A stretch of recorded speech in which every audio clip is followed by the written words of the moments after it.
Hello दोस्तों, KLD classes में आप सभी का स्वागत है। हर बार की तरह आज भी एक नए टॉपिक पे बात करेंगे। आज का जो हमारा टॉपिक है एग वर्सेस मिल, क्योंकि ये बहुत ही अच्छा टॉपिक है और हर बार आप सुनते भी होंगे, बचपन से ही सुनते आए होंगे कि संडे हो या मंडे रोज खाए अंडे। अब ये अंडे कितने खाने चाहिए, दूध कितने पीने चाहिए, इन सभी के बारे में आज पूरी तरह से विस्तार से बात किया जाएगा। और जब हमारे परफेक्ट खाने की बात आती है कि क्या खाएं जिससे हमारा शरीर फिट रहे, हमें कोई बीमारी ना हो, हमें कोई परेशानी ना हो, चाहे आज की बात हो या आने वाले समय में, तो उसमें अंडा जो होता है वो सबसे आगे हो जाता है, क्योंकि इसमें पोषक तत्वों की कोई कमी नहीं रहती है। लेकिन अब अंडा दुनिया भर में शाकाहारी और मांसाहारी के बीच में फंस कर रह गया है। तो कोई अंडा को शाकाहारी मानता है तो कोई उसे मांसाहारी मानता है। इस पूरी बात को समझने के लिए हमें कुछ विस्तार से समझना होगा कि अंडे की बात और दूध की बात एक साथ क्यों की जा रही है। जैसा कि आप सभी जानते भी हैं कि भारत देश में हर वर्ष लाखों लोगों की मौत किसके कारण से हो जाती है, तो सिर्फ कुपोषण के कारण से हो जाती है। और इसको खत्म करने के लिए केंद्र सरकार ने स्कूलों और आंगनबाड़ी केंद्रों पर बच्चों के लिए एक वक्त का भोजन की व्यवस्था की है। लेकिन इसमें सबसे बड़ी समस्या यह है कि बच्चों को अंडा दिया जाए या दूध दिया जाए, क्योंकि सिर्फ बच्चों को ही देना नहीं रहता है। इसके साथ ही जो गर्भवती महिलाएं होती हैं उनको भी भोजन की व्यवस्थाएं केंद्र सरकार को करनी होती है। लेकिन केंद्र सरकार व्यवस्था करती है, लेकिन क्या दिया जाएगा क्या नहीं दिया जाएगा और कितनी मात्रा में दिया जाएगा, ये राज्य सरकार के ऊपर फैसला करने का अधिकार होता है। इसीलिए हर राज्यों में ये पूरी तरह से विवादित होता है कि कहीं पे कोई राज्य सरकार बच्चों को अंडा देती है तो कोई राज्य सरकार केला देती है तो कोई वहीं पे दूध देता है। तो कई ऐसे राज्य हैं जो इस विवाद के कारण से ही राज्यों में बच्चों को न तो कुछ मिलता है, उसके साथ ही गर्भवती महिलाओं को कुछ नहीं मिल पाता।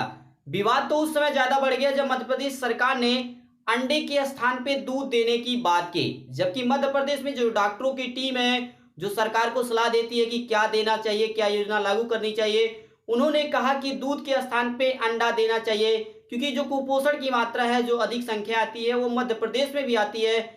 इसलिए ऐसा विवाद समय समय पे होता रहा। सबसे पहले तो हमें यह समझना होगा कि अंडा कितना फायदेमंद है और कितना नुकसानदायक है। और कई ऐसे और प्रश्न होते हैं, जैसे आप सोचते होंगे कि पहले मुर्गी आई या पहले अंडा आया, उसको भी हम यहाँ पे इस पूरे वीडियोज में समझेंगे कि किस प्रकार से उसका जवाब होता है। अगर आपसे कोई पूछे या आप किसी से ही पूछ लेते हैं तो इस तरह का इसका क्या जवाब हो सकता है। बताया गया है कि अंडा चाहे आप कच्चा खाएं या उबाल कर खाएं या उसे बनाकर खाएं, किसी भी प्रकार से खाएं, आपको हर प्रकार से फायदा मिलता है। अगर सबसे अधिक अगर फायदा आपको लेना है अंडे से तो आप उसको सलाद बना के, जैसे सलाद के साथ काट लीजिए, प्याज काट लीजिए, टमाटर काट लीजिए, इस तरह से सलाद के रूप में अगर आप बना के खाते हैं तो आपको विटामिन ई की मात्रा सबसे अधिक अंडे के माध्यम से मिलती है। सबसे बड़ा सवाल ये बनता है कि अगर आपके पास एक अंडा हो, उबाला हुआ अंडा हो, चाहे आप दुकान के माध्यम से लाते हैं या कच्चा अंडा लाते हैं, उसको उबालते हैं, तो उसमें क्या क्या मिलता है, कितना प्रोटीन है, या जैसे कैलोरी की बात आती है, या उसमें फैट कितना होता है, इसकी मात्रा कितनी होती है। इसके बाद ही आपको समझ में आएगा कि दूध हमारे लिए कितना इंपॉर्टेंट है और अंडा हमारे लिए इंपॉर्टेंट है।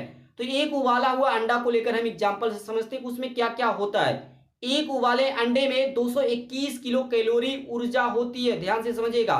एक उबाले अंडे में 221 किलो कैलोरी ऊर्जा, 7 ग्राम उसमें प्रोटीन होता है, 22% फैट होता है, तो वही 16% विटामिन ए होता है। इसके साथ ही 9% आयरन, ये तो सब्जियों में भी पाया जाता है, हरी सब्जियां जो होती हैं, लेकिन अंडे में भी 9% जो मात्रा होती है उसकी आयरन की होती है। इसी प्रकार से कैल्शियम की भी मात्रा 7% होती है। कैल्शियम के कारण से जो हमारे हड्डी होते हैं, जो पूरा शरीर होता है, वो बहुत ही मजबूत होता है। तो ऐसे में देखा जाए तो एक अंडे में इतनी चीजें पाई जाती हैं, इसके साथ ही और चीजें पाई जाती हैं, लेकिन उनकी जो मात्रा होती है परसेंटेज में या इस तरह से जो रेशियो होता है वो बहुत ही कम होता है। सवाल तो ये भी बनता है कि अंडा खाने से कितना हमको लाभ होता है और कितना नुकसान होता है। तो दोनों के बारे में इसी पॉइंट पे हम बात करेंगे, एक एक पॉइंट करके।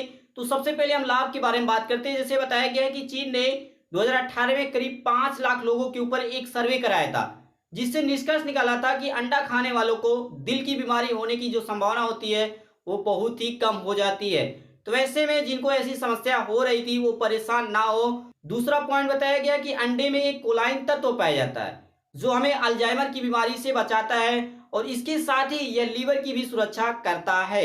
अंडे की जर्दी में एक लूटियन नामक प्रोटीन पाया जाता है जो आंखों की रोशनी के लिए हमारे लिए बहुत ही फायदेमंद होता है। इसलिए कहा जाता है कि अगर आप डेली एक एक अंडा खाइए तो आपको 60 साल के बाद भी चश्मा लगाने की कोई ज़रूरत नहीं पड़ेगी। अधिकतर जो डॉक्टर होते हैं, जैसे अगर आपका स्वास्थ्य बहुत ही गड़बड़ होता है, 15 दिन, 20-20 दिन ऐसे बहुत ही ज़्यादा गड़बड़ होता है, तो डॉक्टर आपको सलाह देते हैं, आपसे पूछते भी हैं कि आपको क्या पसंद है, क्या पसंद नहीं है, क्या आप शाकाहारी हैं या मांसाहारी हैं। अगर आपको पूरी तरह से संतुष्ट हैं, तो आप अंडा खा सकते हैं, अगर आपकी तबीयत बहुत ही खराब होती है। जहाँ तक अंडे पकाने की बात होती है कि अंडा को पका के खाएँ या कच्चा खाएँ, तो इस तरह से अगर आपको अच्छा लगे या अगर आपको अधिक फ़ायदे की ज़रूरत होती है, तो अंडे को उबाल कर खाएँ, चाहे उसे काट कर खा लें या उसे बनाकर खाएँ। उबालने के बाद ही उसका यूज़ करें, तो आपको सबसे अधिक फ़ायदा मिलेगा। तो वही नुकसान के बारे में बताया गया है। पहला पॉइंट है कि एक अंडे की जर्दी में 185 मिलीग्राम कोलेस्ट्रॉल होता है, जो मानक पैमाने से बहुत ही अधिक मात्रा होता है। जो एक उबाला हुआ अंडा होता है, इसके अधिक मात्रा से आपको दिल की बीमारी हो सकती है। तो निष्कर्ष क्या निकलता है दिल की बीमारी वालों के लिए, कि आपको जो अंडे की मात्रा होती है, जो डोज़ होता है, वो आपको लिमिट में लेना होगा। आपको डॉक्टर से भी सलाह ले लेना चाहिए कि हमें अंडे एक दिन में कितने खाने चाहिए, 1 खाने चाहिए या 2 खाने चाहिए या 3 खाने चाहिए। इस तरह से आप पूरा सलाह ले लीजिएगा, जिससे जो आपका कोलेस्ट्रॉल बढ़े ना। और इसी प्रकार ब्रिटेन में एक सर्वे कराया गया था, जिसमें बताया गया था कि अधिकतर अंडों में साल्मोनेला बैक्टीरिया पाया जाता है, जो सेहत के लिए बहुत ही नुकसानदायक होता है। इसके बाद ब्रिटेन में काफी विवाद हुआ था, करीब 10 से 20 लोगों ने अपने पदों से इस्तीफा दे दिया था, क्योंकि लोग इसको मानने को तैयार नहीं थे कि अंडे में साल्मोनेला बैक्टीरिया पाया जाता है, जो हमारे लिए बहुत ही खतरनाक होता है। कभी भी अगर आप अंडा लेना चाहते हैं, चाहे बाजार में जाते हैं या किसी दुकान पे जाते हैं, तो कभी भी टूटे हुए अंडे ना लें, क्योंकि उसमें मिट्टी या बैक्टीरिया हो जाने की खतरा रहता है, उसके अंदर जाने का खतरा रहता है। इसलिए कभी भी टूटे हुए अंडे ना लाएं। अगर बात किया जाए कि अंडा फ्रेश है या हमें पुराना अंडा दे दिया गया, बहुत ही पुराना हो गया है, उसको चेक करने के लिए आप कैसे चेक करेंगे कि ये जो अंडा हम लाए हैं मार्केट से खरीद के, कच्चा अंडा है, वो फ्रेश है या बहुत ही पुराना हो चुका है। इसको चेक करने के लिए क्या करिए कि आपके पास एक कटोरा रहेगा ही, कटोरे में ठंडा पानी डाल दीजिए। अब ठंडा जैसे नल से भी थोड़ा देर चला के उसको लाके कर सकते हैं, या मोटर का पानी होता है या फ्रिज का पानी होता है, उसको पानी में जैसे यहाँ पे आपको दिखाया जा रहा है जार में इसमें क्या करिए कि उस अंडे को डाल दीजिए, जो कच्चा अंडा उसको डाल दीजिए। अगर अंडा पूरी तरह से नीचे जाके बैठ जाता है या डूब जाता है, तो वह अंडा आपका फ्रेश होगा। कई लोगों को अंडा खाने से एलर्जी होती है, और ये एलर्जी अधिकतर 5 वर्ष से कम उम्र के जो बच्चे होते हैं, छोटे बच्चे होते हैं, उनको सबसे अधिक होती है। इसकी पहचान कैसे होती है? जैसे मुंह के आसपास आपका जो पूरा चेहरा होगा वो लाल हो जाएगा, अगर आपको अंडे की एलर्जी होगी। इसके साथ ही सूजन होगा। अब ये सूजन कहीं पर भी हो सकता है शरीर के, पेट में दर्द हो सकता है अचानक, या उल्टी होगा। अंडे को लेकर कुछ इंपॉर्टेंट पॉइंट है जिसे जानना बहुत ही जरूरी होता है अगर आप इस वीडियो को देख रहे हैं। सबसे पहला पॉइंट ये है, पहला ही पॉइंट सबसे इंपॉर्टेंट है, यदि पृथ्वी पर वायरस ना होता, आज पूरी दुनिया किससे परेशान है बताइए? तो वायरस से ही परेशान है। मात्र एक वायरस है, वह है कोरोना वायरस। इसी तरह से पूरे अगर इस तरह से संसार में देखा जाए तो अरबों करोड़ों इस तरह से वायरस है। अगर वायरस ना होते, इसमें कुछ ऐसे वायरस होते हैं जो इंसान के लिए फायदेमंद होते हैं, तो कुछ ऐसे होते हैं जो नुकसानदायक होते हैं। नुकसानदायक में आपके कोरोना वायरस हो गए। इसी तरह से बताया गया कि यदि पृथ्वी पे वायरस ना हो, पूरी तरह से खत्म हो जाए, तो इंसान बच्चों के स्थान पे अंडों का जन्म देगा, अंडों के रूप में जन्म देगा। ये सबसे पहला पॉइंट है, बहुत ही अच्छा पॉइंट है, इसे आप याद कर लीजिएगा कि यदि पृथ्वी पर वायरस पूरी तरह से खत्म कर दिया जाए, तो इंसान बच्चों के स्थान पे अंडों का जन्म देगा। दूसरा जो पॉइंट है कि दुनिया भर में अंडा इतना फेमस है कि इसके नाम से इंस्टाग्राम किसका बनता है, फेसबुक अकाउंट किसका बनता है, जो जीवित इंसान होता है उसका बनता है। लेकिन आप सभी हैरान होंगे कि अंडे के नाम से यहाँ पे इंस्टाग्राम पे एक स्पेशल अकाउंट बनाया गया है, जिसे आप सभी सर्च भी कर सकते हैं और यहाँ पे देख सकते हैं कि कितना लाइक एक अंडे को मिला है। और इसका नाम है, जहां पे आप सर्च करेंगे इंस्टाग्राम पे, वर्ल्ड रिकॉर्ड एग। इसे गूगल पे भी सर्च कर लेंगे, आपको पूरी तरह से मिल जाएगा कि एक अंडा क्या होता है। तीसरा पॉइंट बताया गया जो सबसे इंपॉर्टेंट है, एक सवाल सबके मन में आता है और बार बार आता है और आना भी चाहिए, कि पहले मुर्गी आई या पहले अंडा आया। ये आपको लग रहा होगा कि 1 साल 2 साल 10 साल 20 साल पुराना सवाल है, ऐसा नहीं है। ये सदियों वर्ष पुराना सवाल है। इसके अलग अलग जवाब समय समय पे दिए जाते रहे, लेकिन आज उसी जवाब में से एक जवाब आपको बताया जाएगा, जिसका नाम है क्वांटम फिजिक्स। क्वांटम फिजिक्स के आधार पर इसका जवाब दिया जाएगा। क्वांटम फिजिक्स क्या कहता है इस अंडे और मुर्गी के सवाल पे? क्वांटम फिजिक्स का कहना यह है कि जिसमें कोई भी कार्य नियमित क्रम में ना हो, उसी के आधार पे या उसी के अनुसार मुर्गी और अंडे का आगमन आया। इनका कहने का मतलब यह है कि अंडा और मुर्गी का आगमन एक साथ हुआ। अब इसे हम कैसे समझेंगे, इसे हम एक एग्जांपल से समझते हैं। जैसे जैसे आपकी स्क्रीन पे दिखाया गया कि अगर आप गोरखपुर से दिल्ली जाना चाहते हैं, आपको मान लीजिए कि गोरखपुर से अगर आप डायरेक्ट दिल्ली जाना चाहते हैं तो टिकट नहीं मिला, लेकिन आपको जाना बहुत ही जरूरी है और पहुंचना वहां पे कोई मीटिंग है या ऐसा कुछ है कि जाना बहुत ही जरूरी हो ही गया।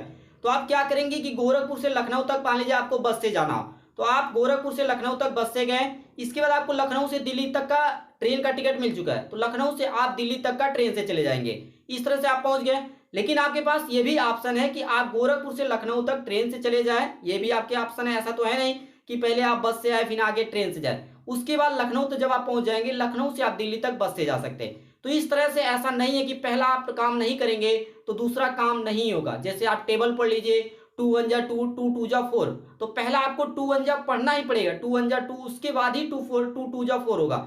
लेकिन इसमें जो मुर्गी और अंडे की जो बात होती है, इसमें ऐसा कोई नहीं है कि पहले अंडा आए फिर मुर्गी आए या पहले मुर्गी आए या फिर अंडा आए, ऐसा कुछ भी नहीं है। क्वांटम फिजिक्स यही कहता है कि जिसमें कोई भी कार्य करने की नियमित प्रक्रिया ना हो, जिसमें कोई पालन ना किया गया हो। लेकिन ऐसा दैनिक जीवन में आप इसकी एग्जाम्पल बहुत ही कम पाएंगे, या जिसे नगण्य कह सकते हैं। इस बात को आपको थोड़ा सा ध्यान से या इस तरह से गहराई से समझना होगा, तब आप इस नियम को समझ पाएंगे कि क्वांटम फिजिक्स इसको लेकर क्या कहता है। तो अभी तक हमने बात किया अंडे के बारे में, लेकिन इसके बाद का जो हमारा पॉइंट होगा, अब दूध के बारे में बात करेंगे कि कौन सा दूध पीना चाहिए, जैसे गाय का पीना चाहिए या भैंस का पीना चाहिए, कितनी मात्रा में पीना चाहिए, हर चीज के बारे में। जैसे हमने वहां पे लाभ के बारे में बात किया, हानि के बारे में बात किया, किस तरह से समस्या होती है।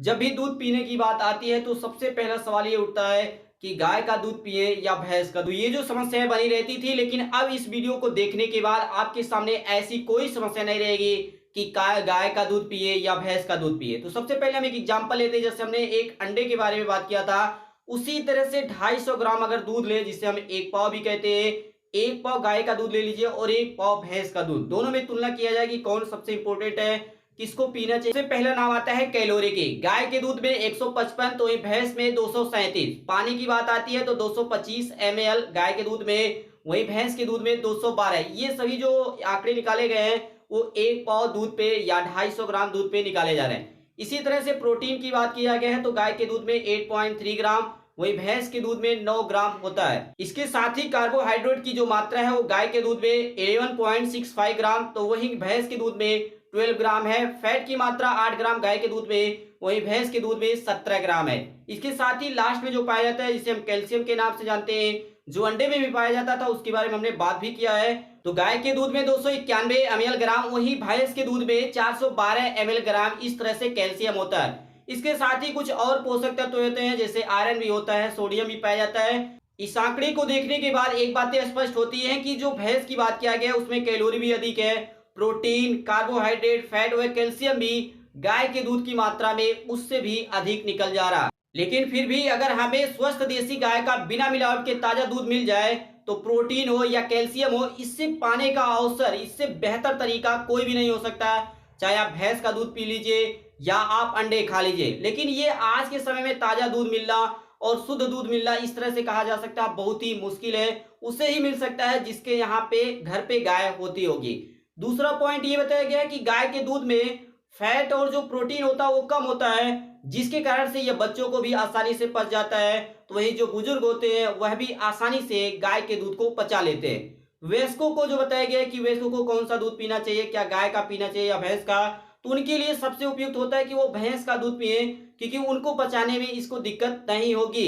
एक अनुमान के अनुसार भारत में 30 वर्ष से ज्यादा उम्र के करीब 65% ऐसे लोग हैं जिन्हें दूध पचाने में दिक्कत होती है, और सबसे अधिक दिक्कत किसकी होती है, तो वो गाय के दूध को पचाने में होती है। अब ये किसके कारण से नहीं पचता है, किस एंजाइम के कारण से नहीं पचता है, ये भी जान लीजिए। इसका कारण होता है लैक्टोज इंस्टॉलरेंस, एक इस तरह से एंजाइम होता है जिसकी कमी के कारण से अगर आपके शरीर में ये कमी हो गई तो आपको दूध नहीं पचेगा। चाहे आप पैकेट का दूध पी लीजिए या इस तरह से गाय भैंस का दूध पी लीजिएगा। ये कैसे खराब होता है, ये जो आपका एंजाइम होता है, ये कैसे कमी होता है शरीर में, जब आपका खान पान पूरी तरह से गड़बड़ हो जाए। जैसे इस तरह से ये जो भाई साहब है किस तरह से खा रहे हैं, अगर आप इमेज देख रहे हैं इस तरह से अगर आप भी खाने वाले हैं, इस तरह से अगर खाते हैं तो आपका भी इस तरह से समस्याएं हो सकती है और आपको आगे चलकर दूध को पचाने में दिक्कत हो सकती है। जब हमारे शरीर में लैक्टोज इंटॉलरेंस की कमी हो जाती है तो इसकी पहचान कैसे की जाएगी? जब आप दूध पिएंगे, चाहे गाय का पिए या भैंस का, तो आपको शरीर में कुछ परिवर्तन होगा। जैसे दूध पीने के तुरंत बाद आपके पेट में दर्द होगा या पेट फूलने लगेगा या गैस बनने लगेगा। अगर ऐसी समस्या आपको दिखाई देती है दूध पीने के तुरंत बाद, तो आप जान लीजिए कि आपको दूध सूट नहीं कर रहा। और ऐसे समय में क्या किया जाए? अगर आपको दूध नहीं पच रहा है तो करीब 1 महीने तक आप दूध से बने कोई भी पदार्थ या दूध को ही ले लीजिए, उसको यूज ना करें। करीब 1 महीने तक, ये कम से कम कहा गया है। इसके बाद आप डॉक्टर की सलाह ले सकते हैं। यहाँ तक कि ये ना कहिए कि हम पनीर खा लें या दूध से बने जो क्रीम बनते हैं उसको खा लें, ऐसा कुछ भी आपको नहीं खाना है करीब 1 महीने तक। पैकेट के दूध को अधिक ना उबालें, क्योंकि वह पहले से ही जब पैकिंग किया जाता है पैकेट के दूध को, वह बहुत ही उच्च ताप पे उबाला जाता है, उसके बाद पैक किया जाता है। तो ऐसे में अगर आप लाते हैं पैकेट के दूध को, उसको यूज करते हैं, चाहे उसको चाय बनाते हैं या उसको पीने के लिए लाते हैं, तो उसको अधिक ना उबालें। और यदि आप पैकेट के दूध को अधिक उबाल भी देते हैं लाने के बाद, तो उससे आपकी जो पाचन क्रिया है वो उसमें गड़बड़ हो सकती है, आपको भी दूध ना पचे या खाने के बाद आपको दिक्कत हो सकती है। अभी तक हमने बात किया, पहले शुरू में हमने बात किया अंडे के बारे में, उसके बाद हमने इस तरह से दूध के बारे में बात किया गाय और भैंस की। लेकिन अब हम बात करेंगे मिल्क वर्सेस एग, दोनों को मिला के बात करेंगे कि दोनों में क्या क्या समानताएं हैं, कहां कहां पे अलग अलग ऐसे पॉइंट होते हैं जिसको लेकर समय समय पे राज्य सरकारों या इस तरह से विवाद होते रहते हैं। मध्य प्रदेश सरकार ने अपने फैसले के पीछे तर्क तो ये दिया था कि उनका जो राज्य है वो मांसाहारी ना होकर शाकाहारी वाला राज्य है। लेकिन इस पर एक सर्वे किया गया तब बातें स्पष्ट हुई। जैसे सर्वे ये मध्य प्रदेश के ऊपर ही किया गया है। बताया गया है कि 49% पुरुष और 51% महिला मध्य प्रदेश राज्य में शाकाहारी है, तो वही 51% पुरुष और 48% महिला जो है वो मांसाहारी है। पहला तो ये तर्क दिया। तो इस तरह से अगर आप देखें तो 50% यहाँ की जनता शाकाहारी है और 50% मांसाहारी है मध्य प्रदेश राज्य की। दूसरा सर्वे आप इस तरह से भी कर सकते हैं। बात मध्य प्रदेश राज्य में सबसे अधिक जनसंख्या किसकी है? तो वह है आदिवासियों की। आदिवासी उन्हें कहा जाता है जो जंगलों में निवास करते हैं, उनका घर, रहन सहन, हर चीज वहीं से ही रहता है। तो ऐसे में जिनके लिए मांसाहारी और शाकाहारी कहना, अलग अलग कहना बहुत ही मुश्किल हो जाएगा, क्योंकि जंगलों में क्या मिलता है आप सभी जानते ही हैं। तो इस तरह से अगर बात किया जाए कि मिल्क का प्रोडक्शन भारत में कितना होता है और एग का प्रोडक्शन कितना होता है, तो मिल्क की बात किया गया है कि भारत में सबसे अधिक, पूरी दुनिया में देखा जाए तो पूरी दुनिया में सबसे अधिक दूध का उत्पादन भारत देश में होता है। तो ये अंडे की बात किया गया है तो पूरी दुनिया में तीसरा देश है भारत, जहां पे सबसे अधिक अंडे का प्रोडक्शन होता है, चाहे वो मुर्गियों के द्वारा होता है या जो कंपनियां होती है, जो कंपनियों के माध्यम से अंडे का निर्माण किया जाता है। इस तरह से एक साल में 187 मिलियन टन दूध का प्रोडक्शन होता है और ये भारत की कुल जीडीपी में 4.2% शेयर रखे हुई है। तो वही लगभग 60% से अधिक मात्रा अगर अंडे की देखा जाए तो भारत के सिर्फ 5 राज्यों में ही हो जाता है। ये 5 राज्य कौन से हैं? जैसे आंध्र प्रदेश है, तमिलनाडु है, महाराष्ट्र है, कर्नाटक और पश्चिम बंगाल। इन 5 राज्यों में ही देश के 60% से अधिक अंडे का प्रोडक्शन होता है और एक साल में 103 बिलियन एग का प्रोडक्शन इस तरह से किया जाता है। तो दोनों का ही महत्व होता है देश के लिए, देश की जनता के लिए, क्योंकि अगर आप हरी सब्जी खाने लगे तो सभी के पास नहीं हो पाएगा और सभी लोग अगर मांस मछली ही खाने लगे तभी सभी को प्रोवाइड नहीं किया जा सकता। बताया तो ये भी जाता है कि अंडा इसलिए भी दूध से अच्छा होता है क्योंकि इसमें 1% की मिलावट नहीं की जा सकती।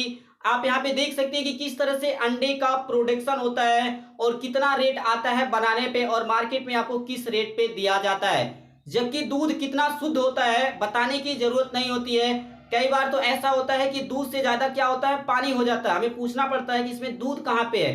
तो ऐसा अंडे के साथ नहीं होता है। अगर आपको मिलेगा तो एक खड़ा अंडा मिलेगा, आधा आपको अंडा नहीं मिलेगा।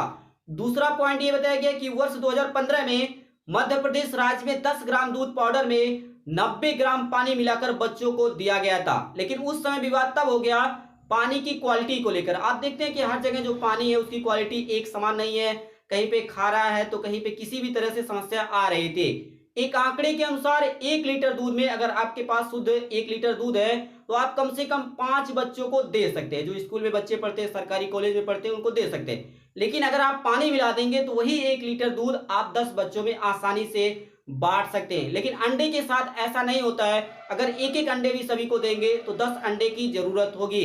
ऐसा नहीं है कि 5 अंडे में ही 10 बच्चे को आप खिला देंगे। तो इस तरह से देखा जाए कि दोनों के बीच में जो रिलेशन है या इस तरह से जो असमानताएं हैं या भिन्नता है वो आपको स्पष्ट हो जाएंगे। पैसा बचाने के चक्कर में कोई भी काम किया जाता है, कोई भी सरकारी काम हो या प्राइवेट काम हो, उसमें पैसा ही बचाया जाता है। पैसा बचाने के चक्कर में बच्चों की जान को खतरे में नहीं डाला जा सकता, क्योंकि अगर दूध खराब हो गया तो बच्चे बीमार होंगे और बच्चे बीमार होने के बाद क्या होता है, स्कूल कॉलेज सभी बंद हो जाते हैं। और अगर पाउडर का दूध दिया जाता है, जैसे जो इस तरह से गाय का दूध आपको शुद्ध ताजा नहीं मिल पा रहा है, तो आप पाउडर का दूध पिलाएंगे, ऐसा होता भी है, कई जगह देखा भी गया है, तो उसकी जो ब्लैक मार्केटिंग होगी वो बढ़ जाएगी। क्योंकि कर्नाटक राज्य में इसी तरह से हुआ, इसीलिए कर्नाटक के बच्चों ने पाउडर के दूध पीने से मना कर दिया, क्योंकि उसमें जो क्वालिटी है वो पूरी तरह से एकदम लो पे, जैसे होता है कि अब इसकी अंतिम समय आ चुका है, एक्सपायरी डेट आ चुका है, उस कंडीशन पे बनाया जाता था। ऐसे में सवाल ये उठता है कि भारत के अन्य राज्यों में क्या हाल है। जैसे हमने मध्य प्रदेश राज्य के बारे में बात किया, कर्नाटक के बारे में कुछ हमने दो एक पॉइंट बात कर लिया, जहां पे अंडा और दूध बांटा जाता है। तो ऐसे में उन राज्यों के बारे में आपकी क्या राय होगी? अपने अपने राज्यों के बारे में जरूर देखिए कि राज्य सरकार क्या प्रोवाइड कर रही है उन सरकारी बच्चों को आंगनबाड़ी केंद्रों पे, और जो गर्भवती महिलाएं होती है उनके लिए सरकार ने क्या क्या योजनाएं दी है और कितना उनको लाभ मिल रहा है। ऐसा मैं नहीं कह रहा हूं कि दूध ही देना चाहिए या अंडा ही देना चाहिए। भाई जो व्यवस्थाएं हो पाए सरकार के माध्यम से, और जो बच्चों को पसंद, क्योंकि अगर जो बच्चा मांसाहारी है उसे शाकाहारी इस तरह से जो भी आप देंगे वो खा लेगा, लेकिन जो बच्चा शाकाहारी है उसे आप मांसाहारी खिलाएंगे तो वो नहीं खा पाएगा। ऐसे में सरकार के पास दोनों ऑप्शन भी रखना थोड़ा सा टफ हो जाएगा कि वह एक ही स्कूल में, एक ही कॉलेज में, एक ही आंगनबाड़ी केंद्र में दूध भी प्रोवाइड करे और अंडा भी प्रोवाइड करे। ऐसे में कोई और ऑप्शन लिया जा सकता है, जैसे केले की बात आती है, या कुछ और प्रोवाइड करे जिससे लोगों को फायदा मिल सके। तो ये थी हमारी आज की सबसे इंपॉर्टेंट इन्फॉर्मेशन कि अंडा और दूध, इसको लेकर समय समय पे विवाद होता रहता है, ये कितना सही है या कितना गलत है, आपकी क्या राय है? इस वीडियो के माध्यम से आप भी इस वीडियो के नीचे कमेंट बॉक्स में कर सकते हैं। और अभी भी अगर आप केएलडी क्लासेस के चैनल को सब्सक्राइब नहीं किए हैं तो चैनल को सब्सक्राइब करिए, वीडियो को लाइक करिए और वीडियो को अधिक से अधिक लोगों के पास शेयर करें, जिससे उनको समझ में आए, चाहे वो स्कूल से रिलेटेड हो या ना हो। अगर वो समझना चाहते हैं कि हमें अंडा खाना चाहिए या दूध पीना चाहिए, दूध कौन से या जैसे किस तरह से पीना चाहिए, गाय का पीना चाहिए या भैंस का, वो इस वीडियो के माध्यम से समझ सकते हैं। और आप सभी भी इस तरह से केएलडी क्लासेस को फॉलो कर सकते हैं, चाहे आप ट्विटर के माध्यम से हो, फेसबुक के माध्यम से, व्हाट्सएप के माध्यम से आप जुड़ सकते हैं। इसी प्रकार से बने रहिए। बने रहने के लिए आप सभी दोस्तों का केएलडी क्लासेस की ओर से धन्यवाद।